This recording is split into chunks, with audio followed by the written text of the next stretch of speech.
नमस्कार. उन्हाळ भटकंतीच्या उन्हाळ खादाड भटकंती गोष्ट चवीने भरलेली या सेगमेंटमध्ये तुमच्या सगळ्यांचं स्वागत आहे.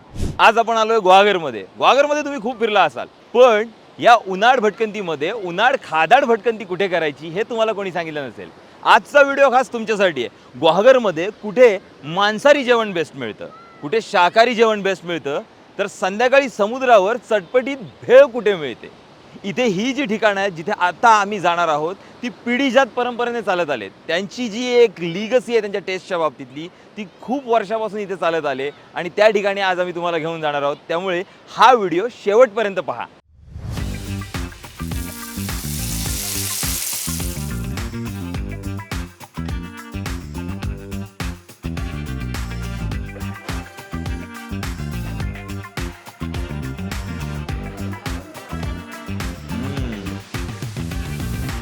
अप्रतिम. आता आपण आलो गुहागर वरचा पाटला. हा आहे गुहागर वेल्दूर रोड आणि आता हा वेल्दूरकडे चाललेला रस्ता आहे. इथे आलोय. आता शाकाहारी लोक जर का गुहागरमध्ये आले तर ते कुठे जेवतील आणि त्यांनी कुठे जेवावं असं मला वाटतं, तर ते ठिकाण आहे हे जोगाजींचं घर वरचा पाटला आहे. या. नमस्कार काकू. खूप ऐकलं होतं तुमच्या इथे जेवायला येण्याची संधी मिळावी आणि तो योग आज जुळून आलाय. सो आज पाहूया तुमच्या इथे कशा प्रकारचं जेवण मिळत आहे. नमस्कार, मी जोगाजी. गेले 25 वर्ष मी गुहागर इथे आहे आणि वरचा पाट इथे छोटीशी खानावळ चालू केली आहे. उद्देश असा होता की आपल्याच माणसांना काम मिळावं म्हणून 4 माणसं हाताशी आहेत आणि असं मी 5 जणांची टीम आहे आमच्या. आणि शुद्ध शाकाहारी जेवण जास्त करून आमचे ते मोदक खाण्यासाठी भरपूर लोक येतात. लोक येतात, भेटतात, बोलतात, तेव्हा कसं वाटतं? खूप खूप छान वाटतं. म्हणजे त्यांना जेवणच खूप आवडतं. म्हणजे काय सांगावं आणि काय नाही असं होतं त्यांना, की मन भरलं म्हणजे पोट भरलंय पण असं मन नाही. वारंवार येणारी लोक आहेत, खूप सतत 25 वर्ष येणारी लोक आहेत आणि ते सांगतात की ते 25 वर्षापूर्वी जेवलो तीच चव अजून. इथल्या जेवणात म्हणजे मुख्य जेवणात सगळं तर असतं. म्हणजे चपाती झाली, भाजी झाली, पोळी झाली, उसळ झाली, पण त्याच्या आधीसुद्धा पानात नेहमी असतं ते म्हणजे लोणचं, चटणी, मीठ. इथे 4 प्रकारची लोणची आहेत. त्याच्यामध्ये एक गोड आहे, मग एक आमसुलांचं आहे, एक मिरचीचं आहे. अशा प्रकारची एक 3-4 लोणची, चटणी, हे सगळं नेहमी इथे असंच ठेवलेलं असतं. म्हणजे एकदम ऑथेंटिक असतात सगळ्या गोष्टी. कुठल्याही प्रकारचं असं नाही आहे की त्या बाजारातून विकत आणले आहेत किंवा दुसरीकडून कुठून बॉरो करतो आहे. सगळी प्रोडक्ट्स इथेच बनतात आणि ती इथेच ह्या घरी वापरली जातात. म्हणजे तुम्ही इथे जेवाल तर तेव्हा तुम्हाला असं वाटेल की तुम्ही कोकणातल्या कुठल्या तरी एका घरात बसून जेवत आहात, कारण तशाच प्रकारचं सगळे पदार्थ जे आहेत ते तुम्हाला त्या पानामध्ये दिसतील. आजी जे बनवतात त्या ऑथेंटिक प्रकार असेल तोच प्रकार मिळतो. त्यामुळे आजीची स्पेशालिटी आहे की नेहमीच शाकाहारी, पण इथे कोकणी जेवण मिळत नाही तर कोकणस्थी जेवण मिळतं. कांदा लसूण विरहित जेवण असतं. त्याच्यामुळे खूप लोकांची ही आवड आहे. त्यामुळे जे मुंबईत किंवा शहरांमध्ये जे मिळत नाही ते फक्त जोगाजींकडे मिळतं. आणि त्यांच्या पानामध्ये आता त्यांचे जे सर्व केलेले पदार्थ आहेत त्याच्यामध्ये कोबीची भाजी आहे, छान आमटी आहे, फ्लॉवर वाटाण्याची मस्त छान उसळ आहे, कोशिंबीर आहे, त्यानंतर पोळ्या आहेत. सगळ्यात मध्ये तुम्हाला जे काही दिसतंय सोनेरी तो आहे कोकणच्या हापूस आंब्याचा आमरस. आमरसासोबतच आज या पानात आहे मोदक.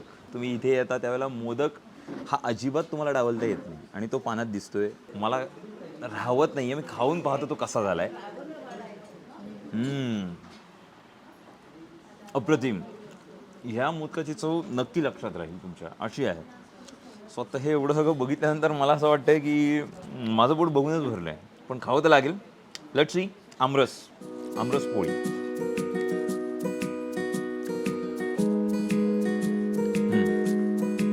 आंब्याची मजा नाहीच आहे. नमस्कार, मी शैलेश जोगाजींचा मुलगा आहे आणि आईनी 26 वर्ष आली. हे 26 वर्ष हे साम्राज्य उभं केलं आहे. कोकणात आला आईला स्पेसिफिक ऑथेंटिक जेवण सुरुवात करायची होती, कारण आम्ही खूप ठिकाणी फिरलो, आम्हाला कुठे ऑथेंटिक असं मिळालं नाही. काहीही जेवायला घालायचं आणि कोकणस्थी फूड नावाने गळ्यात मारायचं आहे. पण ते आईने ठरवलं होतं की नाही, आम्हाला स्पेसिफिक कोकणस्थी फूड करायचं आहे. आता आमरसाचा सीझन आहे, तर आता आम्ही आमरस बाहेर खातो, तो अक्षरशः गुळगुळीत आमरस साखर घातलेला मिळतो. तर आईकडे असतो तो गुठळीचा आमरस मिळतो. पण तो खरा ऑथेंटिक आमरस आहे. आणि त्यात आई आमरस खाताना प्रत्येकाला तूप वाढते. तर तूप का वाढते, तर आमरस पचायला हलका होतो आणि किती खाल्ला तरी तो बाधत नाही. आणि अजून एक प्रकार आहे सोलकढी नावाचा जो प्रकार आहे, जो खूप लोकांना आवडतो, पण खरी सोलकढी लोकांना माहितीच नाही आहे. कारण अक्षरशः सगळीकडे घट्ट ताकामध्ये आगळ घालून लसूण वगैरे घालून देतात सोलकढी आणि लोकांना तीच चव डेव्हलप झाली. पण खरी सोलकढी म्हणजे नारळाचं दूध आणि त्याच्यामध्ये सोलकढी घालून तो प्रकार बनवला जातो. तो फार लोकांना माहिती नाही आहे. म्हणजे हे ऑथेंटिक प्रकार आहेत. जे मोदक आहेत त्याच्यावरती साजूक तूप किंवा तूप आहे जे घरचं आहे ते सुद्धा आई घरी प्रॉपर प्रोसेस करूनच बनवते, दही ताक लोणी करून. त्याच्यामुळे तो एक प्रकार वेगळा आहे. म्हणजे इथेच आजी जे बनवतात त्या ऑथेंटिक प्रकार असेल तोच प्रकार मिळतो. शून्यातून सुरुवात केली आहे खरं म्हणजे. आणि जी शून्यातून सुरुवात केली ती पाठीमागे वळून बघितलेलं नाही. आज 25 वर्ष 3,000 ते 4,000 लोक माझ्याकडे येऊन गेले, जास्तीच पण कमी नाही. आणि शुद्ध शाकाहारी जेवण जास्ती करून आमचे ते मोदक खाण्यासाठी भरपूर लोक येतात. मोदक, फणसाची भाजी, केळफुलाची भाजी, आळूची भाजी, सोलकढी असे प्रकार आणि श्रीखंड घरी केलेलं ते त्यांना खूप आवडतं. आणि हे सगळे प्रकार लोणच्यापासून सगळे घरी करते. 4 प्रकारची लोणची आहेत. घरगुती पद्धतीने मी जेवण अजून स्वतः मीच करते. फक्त पोळ्या करायला ती मुलगी ते सगळं करते. आणि ती मुलगी आहे सविता म्हणून, ती मी मानलेल्या मुलीसारखीच आहे. आणि अगदी उजवा हात आहे मला. बरं, हे सगळं जेवण जे असतं शाकाहारी त्याच्यामध्ये तुम्हाला आवडणाऱ्या कोणत्या गोष्टी आहेत जे तुम्हाला असं वाटतं की नेहमी जेवणामध्ये ह्या गोष्टी असल्याच पाहिजे? हां, मग आता त्याच्यात आमची आमटी स्पेशल आहे. गोडा मसाल्याची आमटी आहे, ती लोकांना खूप आवडते. आमटी, भात आणि तुमचं कोबीची भाजी, फणसाची भाजी. आता फणसाची भाजी 12 महिने मिळत नाही, पण वांगी बटाटा स्पेशल आहे इथले. आणि आता 77 वर्ष आहे माझं. 50व्या वर्षी मी सुरुवात केली आहे. 77 वर्ष. पण छान आहे तुमचं एकंदरीत हे घर, हा परिसर, म्हणजे घर अगदी जुन्या धाटणीचं 100 आहे. वर्ष झाले घराला. फक्त डागडुजी केलेली तेवढी दिसते, पण बाकी ओरिजिनल इमारत जी आहे ती आहे. तशीच आहे, ती आम्ही बदलली नाही. मागे जसं तुम्ही आता सिटिंग अरेंजमेंट वगैरे ती आता पहिलं आम्ही खाली वाढायचो, अच्छा खाली खाली बसून जेवायला. पण आता लोकांच्या अपेक्षा वाढल्या ना, खाली हो, बसता येत थोडं नाही. कंटाळा करतात लोक. नाही, खाली बसता येत नाही मुळात त्यांना. हा, बऱ्याच लोक मग आता दोन्ही झालं, त्यांची सोय झाली, मलाही आता वयाच्या दृष्टीने उभं राहून वाढता येतं छान. So मला असं वाटतं आमच्या गुहागर वरचावाडची जी ओळख आहे ती म्हणजे जोगाजी. जोगाजी. आतापर्यंत सगळे कुठे टाकलं ना तुम्ही तरी तुम्हाला त्याचे उत्तर येईल की आम्ही तिथेच जातो जोगाजींकडे. ह्या सगळ्या गोष्टी इथेच बनलेल्या असतात. पोळी फार लुसलुशीत आहे, खावीशी वाटेल तुम्हाला. कायमस्वरूपी इथे फक्त शाकाहारी जेवणच मिळतं आणि खूप लोक येतात. खूप वर्षापासून हे सगळं चालवलं आहे. जो काकूंनी हे त्यांच्या स्वतःच्या बळावरती चालू केलेलं आहे आणि इथे सगळ्या बायकाच काम करतात. त्यांच्याकडे बघायला ज्यावेळेला त्यांची पर्सनॅलिटी, त्यांचं वय, त्यांचा उत्साह, ह्या सगळ्या गोष्टी पाहून तुम्हाला लक्षात येईल की त्यांच्या जेवणामध्ये काय आहे. त्यांची माणुसकी, प्रेम, ह्या सगळ्या गोष्टी ओतप्रोत भरलेल्या आहेत.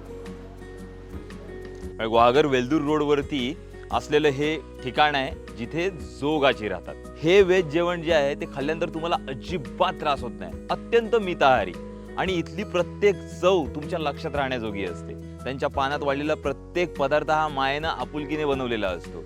कोणतीही गोष्ट त्या कुठूनही विकत आणत नाहीत. इथली लोणची असतील, पापड असेल किंवा दुसऱ्या कोणत्याही गोष्टी असतील त्या घरी बनवल्या जातात आणि विशेषतः चुलीवर बनवल्या जातात. खाण्यापिण्यामध्ये आहे ना, आम्ही डिस्क्रिमिनेशन आणत नाही. कोण शाकाहारी, कोण मांसाहारी. ही गोष्टच आम्ही आणली आहे ना, ती सगळ्या अस्सल आणि अट्टल खादाडांसाठी. आम्ही तसेच खादाड आहोत. आजची खादाडगिरी करता करता वरचा वाटात आलोय. म्हणून जोगाजींकडे तुम्ही यायलाच पाहिजे. फक्त मांसाहार करायला जर का कोकणात येणार असाल तर विसरून जा. एकदा का जोगाजींकडे आलात की तुम्ही शाकाहारावर पण तेवढंच प्रेम कराल.